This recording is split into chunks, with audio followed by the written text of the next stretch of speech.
So I think it's because I see results and I keep going, because once you get traction, you already know, like, if you're slipping, then you're like, all right, I might take another road. But once you get that traction, you're like, I could do this. I'm almost there. And I think that those are important elements that as an entrepreneur, you can't lose. You can't lose that same feeling that you had day one when you're still learning and observing and going through it and seeing how you can go and do better. That's the hunger. That's the hunger, and you have to get into the field and play the Hunger Games, There's going to China because everything is so different than what you know. Everything from the culture to shopping to But break the it down. toilet. How is it different? Toilet. Like, yeah, the toilet is different too, The shit that cleans your ass? They have that shit here too, bro. Come on. How are those dogs, bro? What do you mean? Those types of dogs. How are they? Are they different? Like their personality? Yeah. I mean, they definitely know that they know are on right? a higher tax bracket. They do know, right? They know. They bark at other dogs. They be like, shut up.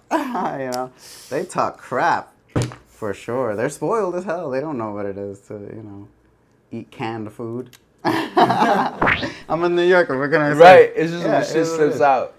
I mean, yeah. What do you think that is? I keep it in my mind.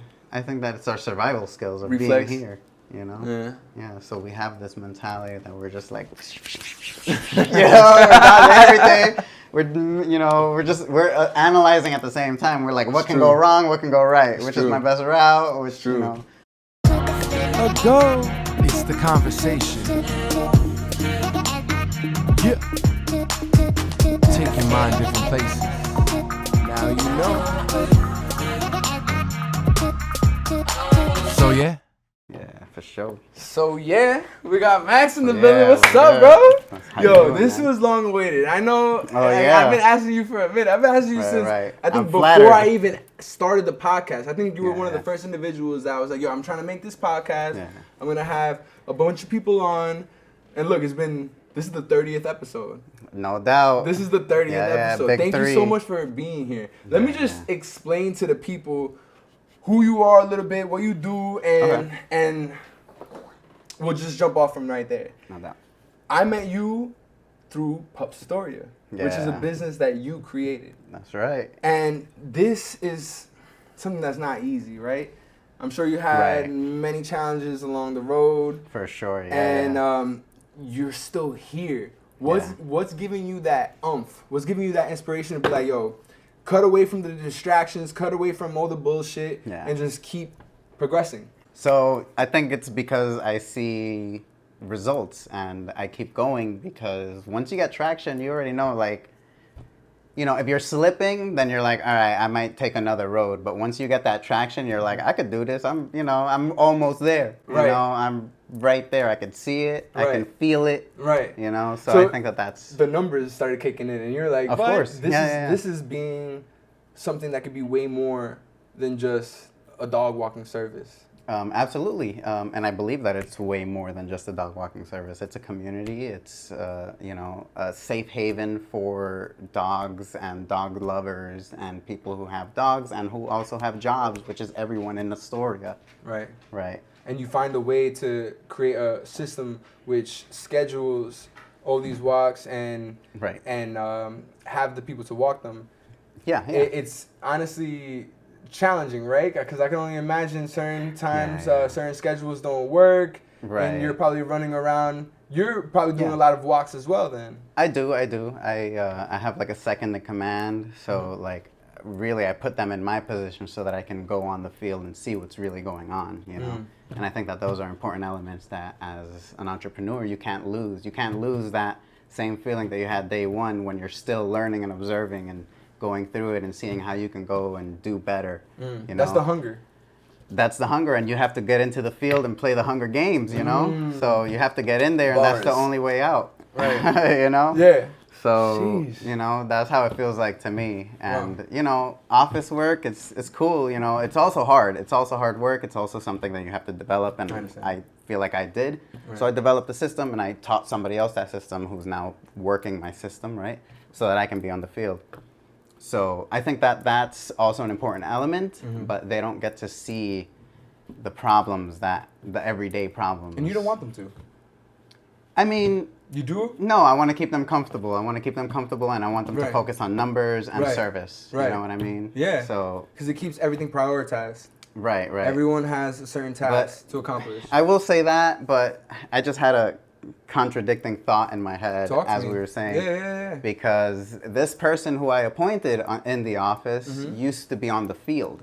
Okay. So the reason that they're appointed in the office is because they know most of the variables that can happen on the field because they've been there, you know, and that's how it was. I have a group, I have a team, and we basically go out, we go about our problems or successes with dog walks, you know, like any other business, you go out, you feel out the market, you do your job, right? And then we come back, we discuss it, what happened, what were the things, why did a key get lost, why didn't we get led into this building, there's a lot of variety of things that can happen on the field. Right. And, something in the office that maybe took 5 minutes on the field can take 30. So it's important that the office and the field are constantly communicating. Would you say as an entrepreneur that common sense is probably one of the most effective tools in your arsenal?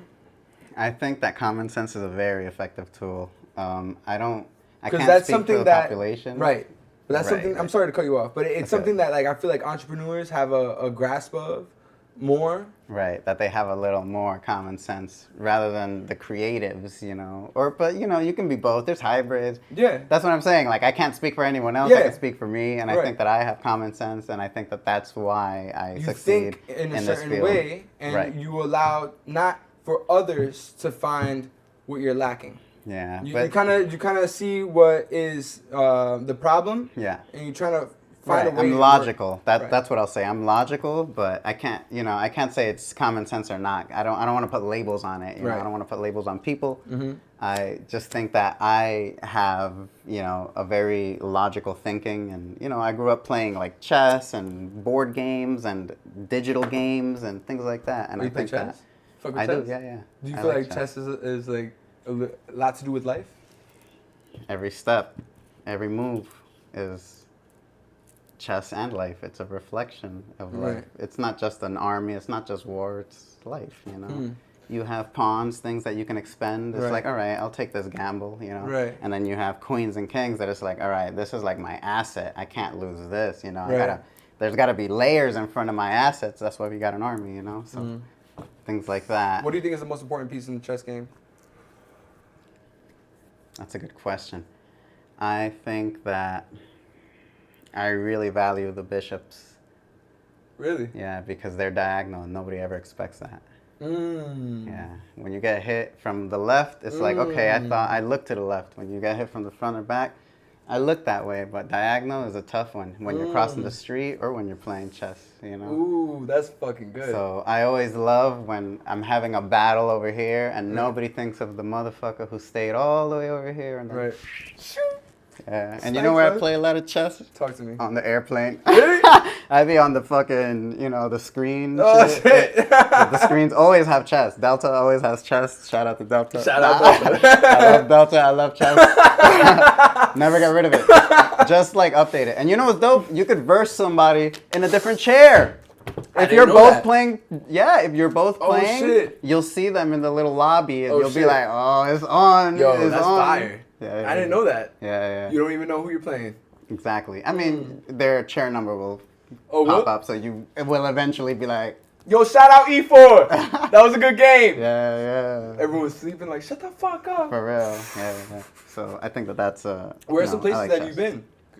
I've been to a lot of places, actually. I'm a world traveler for sure. Hey, what's up? Where you been at? I've taken many vacations. I've been everywhere from Florida to Canada to Cambodia to Italy. Wait, can I just pause you real quick? China. How do motherfuckers go from Florida? You know what I'm saying? Like, Florida's a good place. I love Florida, bro. But you in America already, right? Yeah. But yo, there's Florida. There's Miami and there's Palm Beach, and I gotta give a shout out to both because they both treat me well. Would you live in Florida? I'm sorry? Would you live in Florida? I strive to live in Florida. Where? Yeah. That's definitely in one of my moves. That's probably the bishop. That's probably the bishop. I'm going to Florida, y'all. Nah. So out of all your travels, right? Like, what were some wild encounters you've experienced? Because I know when you're in different countries and you're experiencing the air that's different to you, and you almost become more you than anything else, right? Because all you have is you. Yeah. So tell me, like, have you had any experiences? What I will say is that one of my favorite experiences is going to China because everything is so different than what you know. Everything from the culture to shopping to But break it down. How is it different? Toilet. Like, yeah, the toilet is different too. You know, the shit that cleans your ass. They have that shit here too, bro. Come on. America has upgraded everyone. Nah, China's not like that. China's a little more, you know. They have like literally holes on the floor that you squat on type. Oh, yeah, it's like porcelain on the floor. I think they do that in India as well. They just shit on the floor. Yeah, you kind of just crouch down, you know. That is actually the way. Have you ever tried a potty squatty? Yeah, I love those. Yo, that's basically what it is. You know what I'm saying? Yeah. I mean, that's the natural way of doing it, I guess. Type shit. Yeah. Goes to the earth. Literally type shit. Okay, now, what other experience have you encountered though? I know there was more than just shitting in fucking toilet bowls. Yeah. I mean, I've encountered many things. I've encountered, you know, how it is to be poor in a different life, you know, because I've gone through like villages and things like that. Wow. Yeah. So you didn't just go to in a different place, right? Exactly. You know, you land in the city, you stay there, and then you do tours and you do travels and you do like you know, or at least I like to do like inside things, like cultural things, you know. So I went on. Like, you'll go to a museum. You'll go to certain, sites. I took this tour in China, and it was basically a tour of like just a regular neighborhood. You just go into a regular neighborhood. You go into a lady's house, and she like cooks for you, and you just and it's like a family style. You know, I like everything. Good. Doing that. Yeah. I mean, I'm pretty sure she is. You know, they're paying in American dollars. Oh, nice. Yeah, it was really like a poor neighborhood. You know, I have video of it and everything. It's pretty cool. Wow. Yeah. But like things like that, gives you know, you perspective when you real. come back, especially, right? Yeah. The parks are different, you know. People are really active in the parks. They're active here too, but they're all like, you know, I don't know. It just seems a little more communal. There's like no crime, you know. You just feel super safe because everyone's just kind of like. Where were you in China? I went to a lot of places. I went to Beijing, Wuxi. I went to Suzhou. And you know how to say beautiful in I think I'm saying it right in Mandarin. Piaoliang. I mean, I don't know it, but that sounded real. You gotta pick up on I'm convinced. But you know, I think that's really what it is. You know, the culture. Right. You know, it feels different. You know, you can't read anything. I don't normally hear people going like to China. I know, that's why I kind of like... Went. Yeah, exactly. That's interesting. But you've gone to other places too. You've gone to any of the typical places like France or like London or... They're on my list. No, I think Italy's kind of typical, so Italy was dope. You went to Italy? I went to Italy, yeah. I started in Rome and I went to Naples. I went to Capri. I went to a couple of the places. That's lit. What kind of...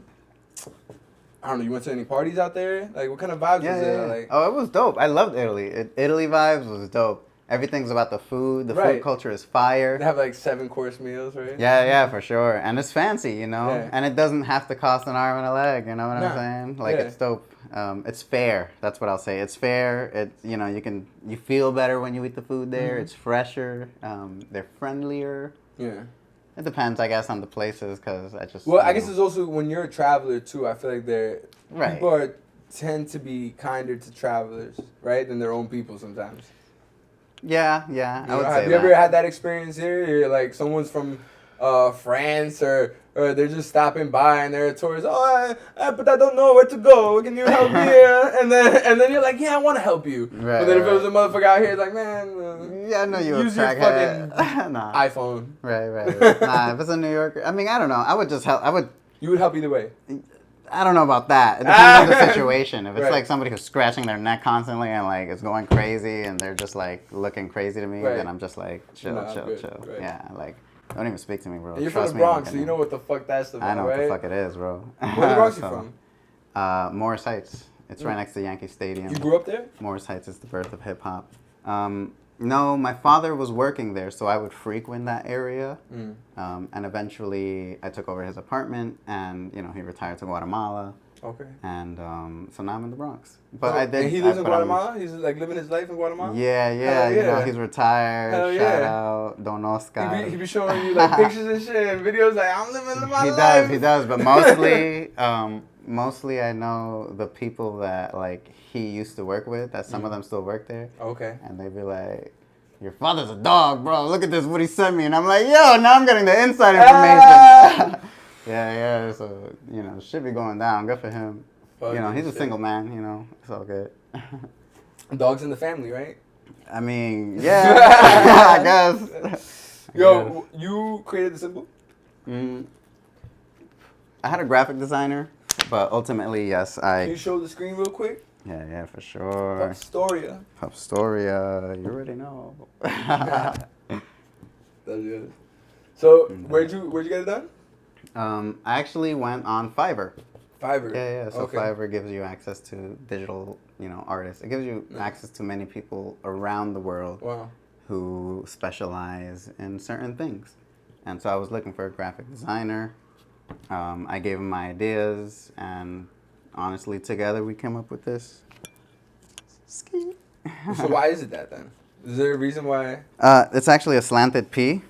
And a paw print. So that's kind of like the subliminal message. Right. Yeah. Nice. Yeah. So, until you said that, I wouldn't have noticed that. That's fire. Yeah. But now I see it. Now I can't see it. Right. But trust me, people will be like, "Oh, I've seen that." Well, now I can't see it. Right? Yeah, I hear people say it. So I be gassed up sometimes. I'll be like, Yeah. I'm like, yeah, it's memorable. Right. It looks good on the app. So. What? If you can to the people, what kind of branding tools you found or have learned through your venture? Keep it 100 and take your value, because people will either pay for it or not. So I know my value. I've been all over the world. I've done dog jobs in really fancy settings for billionaires, millionaires. Like I've been there, done that. You know what I mean? So I feel like I have the experience to bring that experience to a story. I'm not saying that there are billionaires. Yeah. No, but I've seen you on a fucking plane with dogs. I've flown private jets. I've for real. I seen that. Yo, shout out your Instagram real quick. The mayor _Pupstoria to see my personal things, but just at Pupstoria if you want to see the dog. Tap into that. It's fire. Tap in for real. Yeah. And okay, so. I'd be places. How are those dogs, bro? What do you mean? Those types of dogs. How are they? Are they different? Like their personality? Yeah. I mean, they definitely know that they know are on a higher tax bracket. They do know, right? They know. They bark at other dogs. They be like, "Shut up!"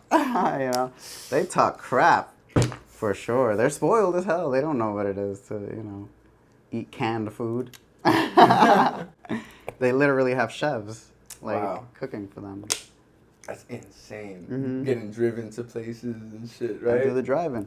How is the relationship do you see usually with those people and they have the same amount of love, or are they too busy? Because I can only imagine. Towards me? No, not you. Towards their dog. Oh, they absolutely love their dog. Their dog is their children. Most of these people don't have children. That's probably why they're millionaires and billionaires. I mean, I don't know. Who knows? Right. But they usually don't have children. I can't really say any of that do. But they're not walking their dog. They're not walking their dog. They're not really doing the activity. They like to do those things. They do. Because remember, they're wealthy, so they wake up at 1 p.m. The reason they call me is because they don't want to wake up, and I'm there in the morning for Mocha's first walk, you know what I mean? Or something like that, you know what I mean? So we become a luxury service in that case. Right, so. And you don't only, I know you do trips too, right? Yeah. So explain the trips a little bit. So sometimes it's literally just, a dog couldn't get into Hawaii because they have like strict rules for the vaccinations, and like a dog was denied at the airport, and like the client is maybe like, hey, like, can you fly out, you know, tonight, pick up Mocha or something, you know, and fly back to New York to my apartment, stay in my apartment till I get back, something like that, you know. Wow. So I get those kinds of jobs, and it's very like personally tailored. I get that, but I was also aiming at, because I know you do actual trips with some dogs. You take them to like certain. Oh, you mean like walks? Yeah, but don't you also do like hikes? Oh, like excursions. Yes. Yeah. So we have an excursion service. Thanks for clarifying. Because trip to me is like, I'm flying out. Yeah, you do fly. I'm taking a trip. See you later. That was a trip to me, but you're talking about an excursion. Sorry, I'm talking about excursions for the dogs, local community. That's so funny. So yeah, the excursions, I take them, you know, just away from the city to like Long Island, to the suburbs, you know, to the bigger dog parks, fenced in, to meet other dogs that are usually friendly because they're at the dog park. Right. So that's what I focus on, is really, you know, socializing the dogs, making sure that they come back good dogs, come back tired, you know. Nice. That'll tire them out for like 2-3 days, you know, depending on the dog. Yeah, your dog is going to be laid out, you know, yeah. Reasonable price, 4-hour service. You know? That's dope as fuck. And they go out, they all meet each other, they play around, you know, and they know that they have their pack, you know. It's always real cool. I love being on the field out there like that. Because you have like your little gang of dogs, and there are other little gangs, and sometimes they play too rough, and you gotta like get in there and be like, yo. Like, so in that moment, like, you have them on loose? Yeah. That's dope. It's off leash. And then they're all like paying attention to you. We are all on the same frequency. That's so dope. Yeah. It's cool because you're like kind of, you know, you're playing chess again. That's some Cesar Millan shit. Yeah. You fuck with Cesar Millan? I fuck with him, yeah. I like a show, you know. Right. I don't be hitting the dogs. I don't think like, No. But like, contact is unnecessary. For real. Yeah. Like, it's more so. It depends. It's more so just like, I feel like energy. Yeah, exactly. Right? It's energy and understanding. Like, sometimes you gotta go a little bit more, like, sometimes if it's like the when it's going too aggressive, it's crazy, like, you gotta. Right. But I feel like sounds and like intensity, sometimes in those moments, work.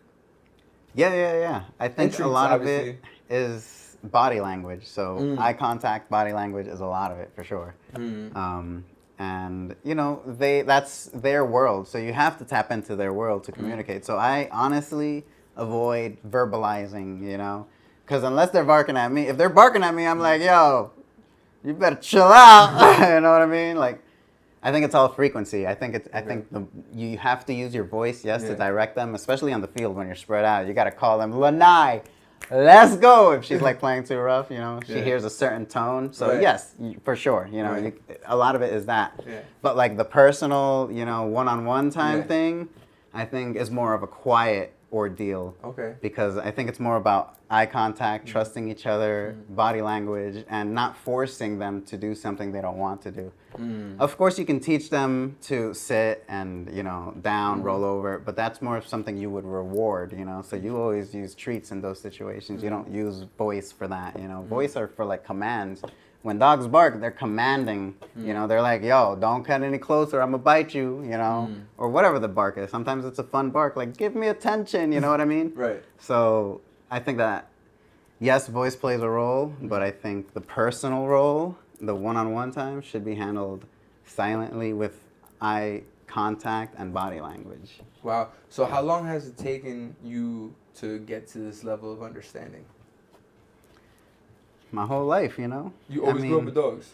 I wouldn't say I always grew up with dogs, but... That's what I mean. Like, it had to start from a certain point, and then but I think all of my personality traits are being used. So I would say it's life experience that brings me here, you know what I mean? It's just how my life went. Right. You know, and I think that this is the world that, for some reason, you know, I was exposed to. And, you know, I had dogs growing up, but I never, like, trained or had multiple dogs. I never had a pack, I'll say that. I had a dog, but I never had a pack. Now I got a pack, and I got a big pack, so don't fuck with me. You know what I mean? I'm gonna come out with all the dogs like, what you say to me? What you said last Thursday? Nah. Sicko! Yeah, exactly. You know, if there's like an Armageddon situation, and like all the dogs escape from their apartments and everyone's loose, I know that I'm gonna have a pack of dogs and we're gonna be around. Mocha's gonna be in the plane. Mocha's gonna be on a plane. She's gonna be safe. She's gonna be like in the bunker in Colorado already or something, you know. But I'm definitely gonna be left behind to fend for myself, and I'm gonna have a pack of dogs. You know what I mean? Hell so yeah. We'll see. We'll see. That's funny as fuck. Yeah. Yo, what are some funny. inspirations you've had in your life, whether that be from celebrities, your father, I don't know, teachers, whatever, that really struck in your life? Yeah.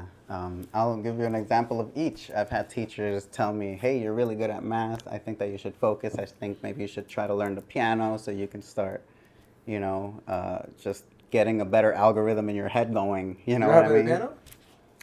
I wouldn't say that, but I think I'm musically inclined. I do play some drums. Dope. Yeah. Hell yeah. I play some drums. Yeah, I don't really have time for it. That's what I say. I give excuses to drumming, so therefore I don't drum. You know what I mean? So, do you have a drum set in your crib or something? No, but I used to have like an electronic drum set, you know, in my apartment years ago. Right. And, you know, I grew up drumming. You know, I like some rock drumming, you know what I mean? Some metal. You know. Hell yeah. That's up. But back to the inspirations. I don't want to lose your track on that. Sorry. No, it's all good. I mean, yeah, so I've had teachers who promoted music, thus I explored some music, you know, so I feel like that helps. Because, you know, music, you're coordinating, you know, you're coordinating sound, you're coordinating movement, you know, so I just feel like that helps.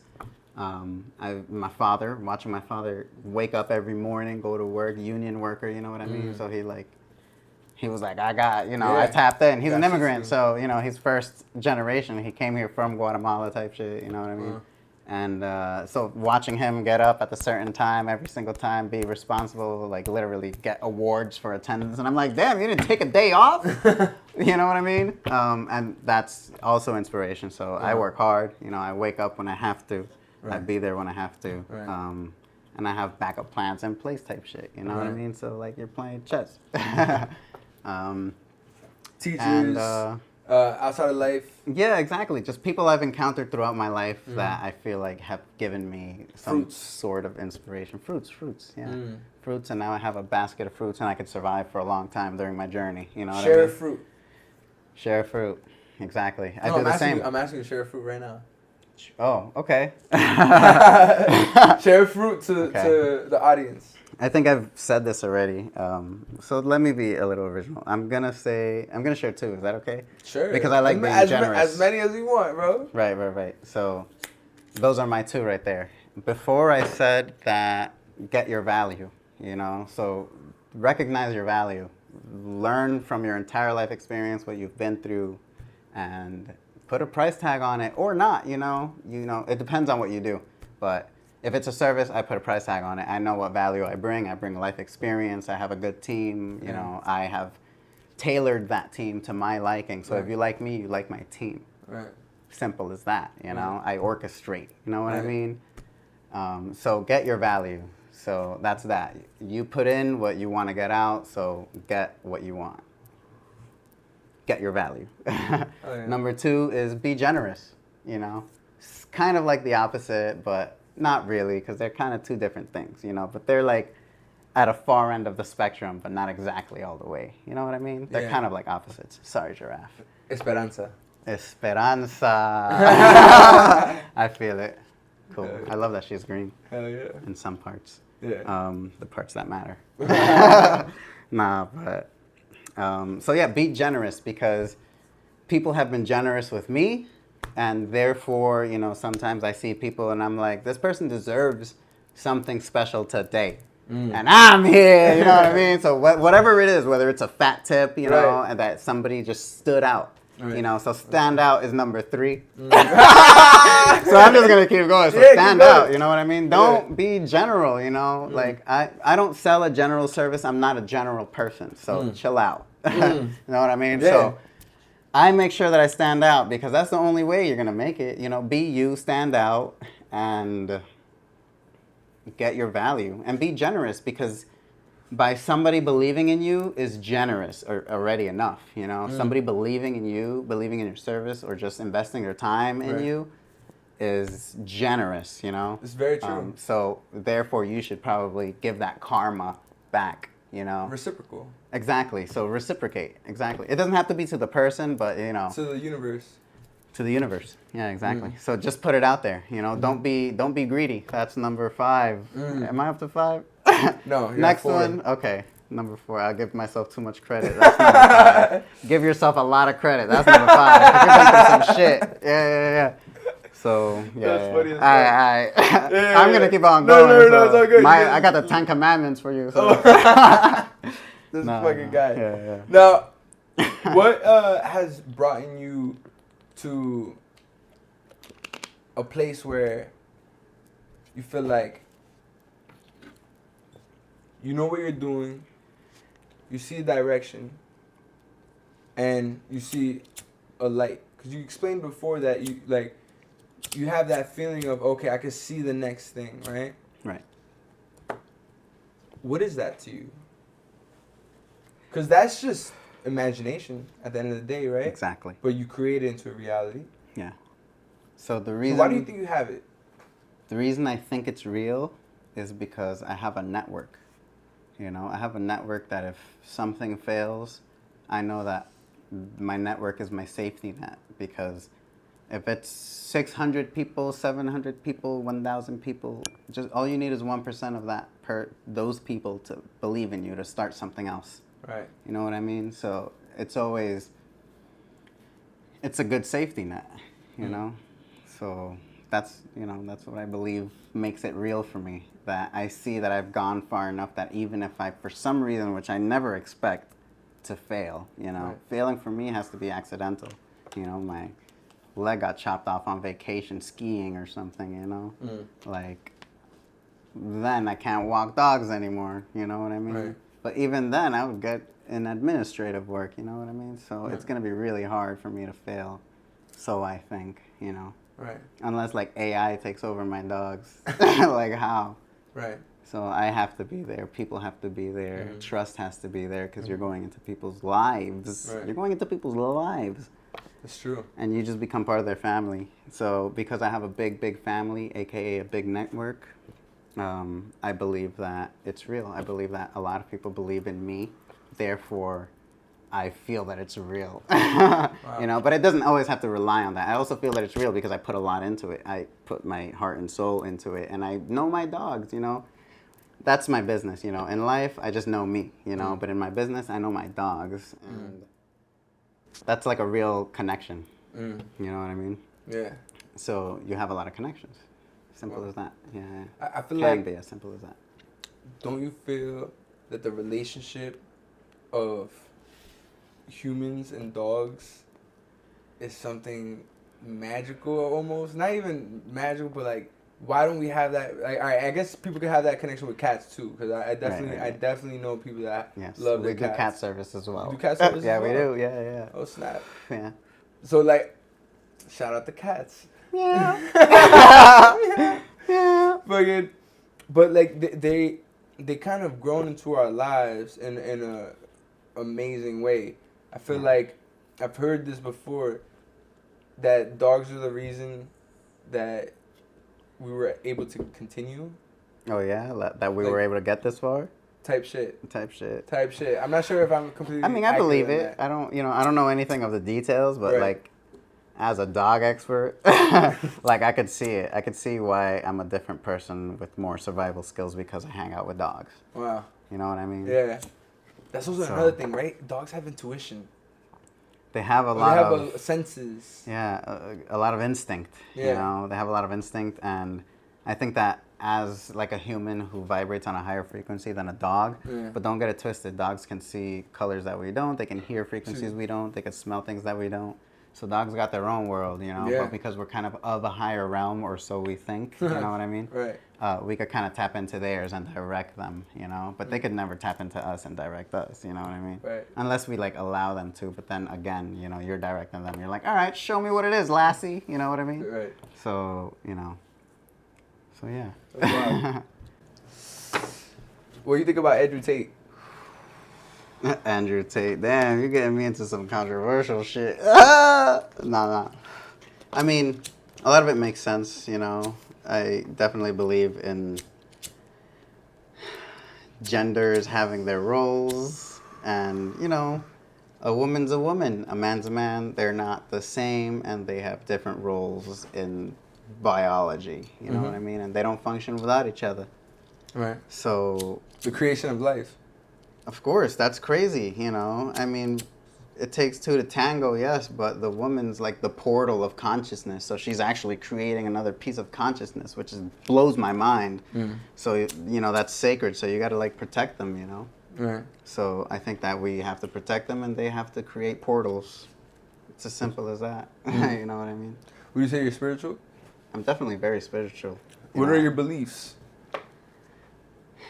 In myself, I definitely believe that we are somewhere that has been created. So I believe we're of artificial, you know, origin. You know what I mean? I feel like we're hybrids of something. And I just believe that at this point in time, we can't escape. And we all kind of have to work together, but we're broken up because those who oversee us, or, you know, it could be a god, it could be gods, you know what I mean? But it doesn't have to be gods either. It can just be humans, you know? It can be anything. I believe that there is a system in place, and we're all in a puddle fighting for resources, you know what I mean? And we have to collaborate in order to survive or escape. I believe there's only one God. Okay. And I feel like people are distracted in everything else because of certain of other beliefs and systems that kind of just distract them. I believe that people have a sense of guidance and control when believing in one God. Okay. And it's not it's not necessarily like about being easy. It's just there's just one. If you look at life, right? Even in life, if you look at a solar system, you ever seen the comparisons to a molecular cell? In the solar system and all these types of like iterations. Signs of intelligent, you know, creation. It's just it keeps on going and going and going, but it's just one thing, you know what I mean? Like God to me is undescribable. Okay, that too. I think men can come close, can scratch maybe the surface to what God is. Okay. And women? Women, I feel like... Because you single out men, so I'm like, okay, how about the women? Like, in comparison to the women? Women, like, what is it? Women have a different intuition. Women have a different intuition. Women are also guided by the moon. Even if they don't want to think about it. Like, but like the period cycle, the period cycle matches up with the moon cycle. I've seen that. And there's also I've noticed. I'm not entirely sure if I'm right on that, so we gotta look that up. But like that might just be superstition. That might be some shit I've heard, and then like I'm just saying. But like that is something you liked on Instagram. Probably, right? Like I'm some shit. Never see you again. Didn't even look Brings you up. It up in a podcast. Yeah, right. Fuck it. I gotta research my shit. But that is something that I'm being honest about. It's also something that I feel like if you look at women and talk to women, they have also a deeper intuition and like knowing. I think it's also I think it's also a survival thing, right? For sure. Because they have to learn how to survive at I feel almost like younger age and understand the world at a younger age, so then they can survive it well. Yeah. And they have to be secure. And they have to that's everyone, but they have to be more secure because they're well, they have to. The creation of life. Exactly. You know what I mean? They have to be excellent at their part so that you can be excellent at yours, so that you can have an excellent time together and create another excellent life. You know what I mean? Yeah. So it's teamwork. You know, but relationships isn't really always like that, right? Sometimes, you know what I'm sometimes saying? Like if you go through fucking life, you're gonna see like your parents went through shit, you go through shit, goes on and on. I don't even know my dad. You know what I'm saying? Like my mom remarried to an amazing father that I honestly like am blessed to have. You know what I mean? Model. Yeah, because that's important. Yeah, so he did his job. You know. Right. Yeah, he definitely did. You know, and you honor your father as well. Yes. Yeah, what, my real father? Yeah. Do I honor him? I mean, I just kind of assumed. You tell me, do you honor him? How, though? Do you think that your real father plays a role in your life, your understanding in everyday life? No. Why is that? Because I don't know him. Okay. Yeah, but I feel like... Does that alone, you not knowing, does that play a role? Yes. Okay. Yes. It does. How would you say it impacts your everyday life? I feel like knowing that certain things don't last forever and accepting and moving forward to finding a better life, okay, which is what my mom did, right. that changes the game. You know what I mean? Like, the end doesn't have to be the end. Right. You know, that you like... It's a learning experience. Right. Life continues, and you could provide and do something more with your life. Right, exactly. So that's what I got from it. Good. Yeah, like entirely. Yeah, I keep my name because I feel like it flows well. Okay. Axel Owen. I can't deny it. You know what I mean? But so you still pay some tribute, even if it's just some suave. But even my name in my rapper name, Ago, right? AGO is my name abbreviated. Axel Jermaine Owen. Okay. Jermaine is the name. So you rep. Right. Jermaine is the name that my mom wanted to name me because it's a tribute to Saint Germain. Okay. And she loved... I don't know Saint Germain. Well, she loved his philosophies of love and metaphysics. Okay. So that's what she really admired about Saint Germain. Cool. But Axel is my father's name. Okay. And I just feel like AGO, Ago, flows. You know what I mean? Okay, I agree. And everything that I spit is in the past already. Right. You know, is everything that I have, every song that I've created is already, I've already said, it's already in the past, is a go. Right. You know? Okay. Yeah, and it's also a go, as in it's like, oh, that shit's a go. You know what I mean? Right. That's a check. You know what I mean? That's like, all right, bet, let's do that. It's a go. No doubt. Yeah. It has many like ways in terms of how I think about it. Mm-hmm.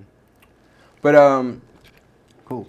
That's the shit. I don't know. I feel like wordplay and understanding of self is what makes music to me dope.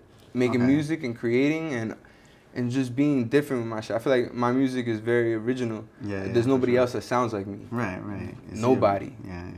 And I can say that truthfully, you know? Right. Like, I don't try to imitate